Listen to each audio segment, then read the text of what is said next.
Everyone, তো দেখো চলে এসেছি কালাপাত্থার বিচে। এই যে সেই কালাপাত্থার বিচ, আর জল দেখো, জলের কালার দেখো। আর এই যে এত সুন্দর, এত মানুষের ভিড়, আর জলের কালার দেখে পুরো মন ভরে যাচ্ছে। আর ওই দিকে, ওই যে দূরে দেখতে পাচ্ছ আমার আঙুলের সোজাসুজি, ওখানেই আছে সেই কালাপাত্থার। যাব, সেইটাও তোমাদের সাথে শেয়ার করব। এই দেখো, জীবন পুরো সার্থক।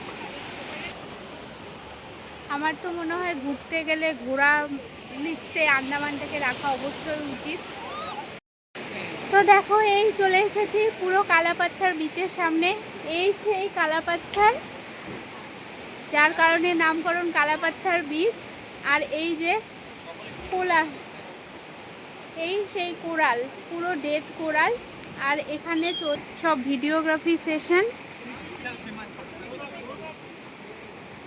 খুবই বিখ্যাত এই কালাপাত্থার ফটো সেশনের জন্য। আর এত সুন্দর সুন্দর পোজ দিয়ে সব দাদারা ছবি তোলাচ্ছে, দারুণ লাগছে সত্যিই, খুব সুন্দর ছবি আসছে।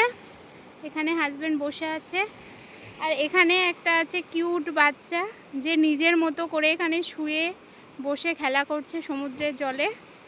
দেখো ভীষণ, যেটা আমি তো ওর গিয়ে ভিডিও নিয়েছি আলাদা করে, সেটাও তোমাদের সাথে শেয়ার করব। তো দেখো তোমরাও কালাপাত্থার বিচ দেখে নাও।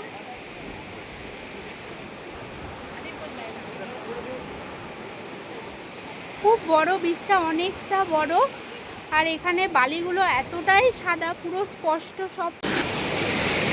এই দেখো জলে পুরো নেমেছি, আর এই যে সব কোরাল পুরো পায়ে এসে লাগছে। আর এতটাই সাদা জল, পুরো হোয়াইট স্যান্ড, স্পষ্ট বোঝা যাচ্ছে। এই দেখো মৃত কোরাল, দারুণ দারুণ লাগছে। একবার হলেও আন্দামানে এসো। দেখো পুরো দিয়ে হাঁটছি, একদম পুরো সাদা বালি, হোয়াইট স্যান্ড পুরো। আর জল এতটাই পরিষ্কার যে নিচে কি আছে পুরো দেখা যাচ্ছে।